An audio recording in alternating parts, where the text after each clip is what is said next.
डोडा district की अगर हम बात करें तो डोडा डिस्ट्रिक्ट में वीपीएन ऐप को बैन कर दिया गया है। ये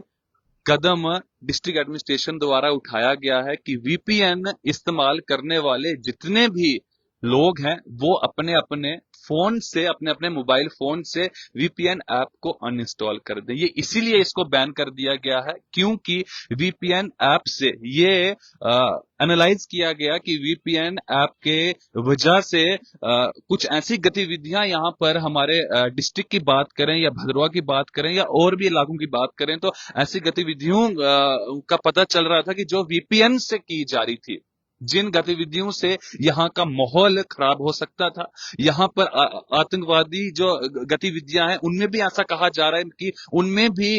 वीपीएन ऐप का इस्तेमाल किया जा रहा था। इसीलिए वीपीएन ऐप को 2 महीने के लिए स्थगित कर दिया गया है, यानी कि इसको बैन कर दिया गया है पूरे डोडा जिले में। इसी के साथ में रजौरी, पुंछ की अगर बात करें तो रजौरी पुंछ में भी इस ऐप को जिस समय वहां पर आतंकवादी गतिविधियों को देखा गया तो उसी समय से वीपीएन ऐप को वहां पर भी बंद कर दिया गया था, बैन कर दिया गया था। उसी प्रकार डोडा डिस्ट्रिक्ट की अगर बात करें, डोडा डिस्ट्रिक्ट में पड़ने वाला जितना भी एरिया है, फिर वो भलेंस हो, भद्रवा हो या जितना भी एरिया पड़ता है, असर हो, तो यहाँ पर वीपीएन ऐप को डिस्ट्रिक्ट एडमिनिस्ट्रेशन द्वारा बैन कर दिया गया है। यदि कोई भी उपभोक्ता, कोई भी कस्टमर वीपीएन ऐप को इस्तेमाल अगर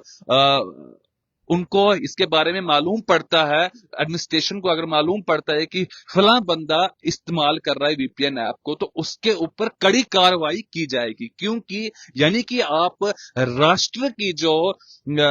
राष्ट्र में जिसको बंद कर दिया जाता है, आप अपने जिले की बात करें या राष्ट्र की बात करें, जब किसी ऐप को या किसी भी वीडियो को बैन कर दिया जाता है, जब आप उसको इस्तेमाल करते हैं, उस ऐप को, उस वीडियो को या शेयर करते हैं, तो आपके ऊपर कड़ी कार्रवाई भी की जा सकती है और की जाती भी है। तो इसीलिए हम आपके समक्ष इस समय मौजूद हुए हैं आपको ये बताने के लिए कि वीपीएन के जितने भी उपभोक्ता हैं वो अपने अपने मोबाइल फोनों से, सेल फोनों से अपने अपने वीपीएन ऐप को अनइंस्टॉल कर दें और वीपीएन ऐप का इस्तेमाल करना इसी समय से छोड़ दें। हालांकि 2 महीने के लिए अभी के लिए इसको स्थगित कर दिया गया है, लेकिन इसको आगे की तरफ भी बढ़ाया जा सकता है, रजौरी पुंछ की तरह। जिस प्रकार से रजौरी पुंछ में पिछले बहुत अरसे से वीपीएन ऐप को बंद कर दिया गया है, उसी प्रकार से जम्मू कश्मीर के डोडा डिस्ट्रिक्ट की अगर बात करें तो यहां पर भी वीपीएन ऐप को यहां पर बैन कर दिया गया है। इसमें वीपीएन ऐप को अगर ये भी बताएं आपको कि किस लिए इसको बंद किया जा रहा है, तो जहां तक हमारे पास सूत्रों के हवाले से हमें मालूम पड़ा है कि प्रशासन ने जब हर बात का एनालाइज जब प्रशासन करता है, जिसमें अभी हाल ही में भी आपने देखा कि बहुत सारी गतिविधियां भद्रवा में देखी गई, डोडा डिस्ट्रिक्ट में देखी गई, और लोग वीडियोस, कुछ ऐसी वीडियोस होती हैं, कुछ ऐसी वीडियोस बनी होती है जिनको बैन कर दिया गया होता है, तो लोग उनको वीपीएन का इस्तेमाल करते थे, वीपीएन को कनेक्ट करते थे अपने फोन के साथ, जिसके साथ उनकी लोकेशन कभी फ्रांस की, कभी जर्मनी की, कभी दुबई की, तो एक एक मिनट के बाद वीपीएन ऐप की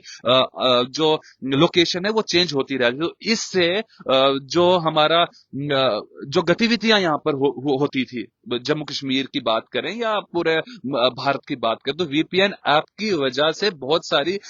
गतिविधियां जो जिससे अशांति फैल सकती है, वैसी गतिविधियों को अंजाम वीपीएन ऐप की तरफ से होता था, यानी कि वीपीएन ऐप उसमें मदद करती। इसीलिए इस ऐप को बैन कर दिया गया है। आप भी अपने सगे संबंधियों को, अगर आप खुद इस ऐप का इस्तेमाल करते हैं तो इस ऐप को आप अपने फोन से अनइंस्टॉल कर दें। अगर आपके कोई भी सगे संबंधी इस ऐप का इस्तेमाल करते हैं तो इस ऐप को अनइंस्टॉल किया जाए। इस ऐप में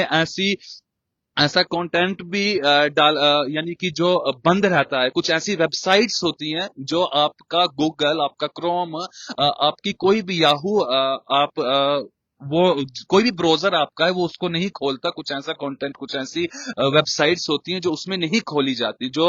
गूगल नहीं खोलता है, वो वीपीएन से कनेक्ट कर कर वो वेबसाइट खोली जाती थी। तो इसीलिए इस ऐप को यहाँ पर एक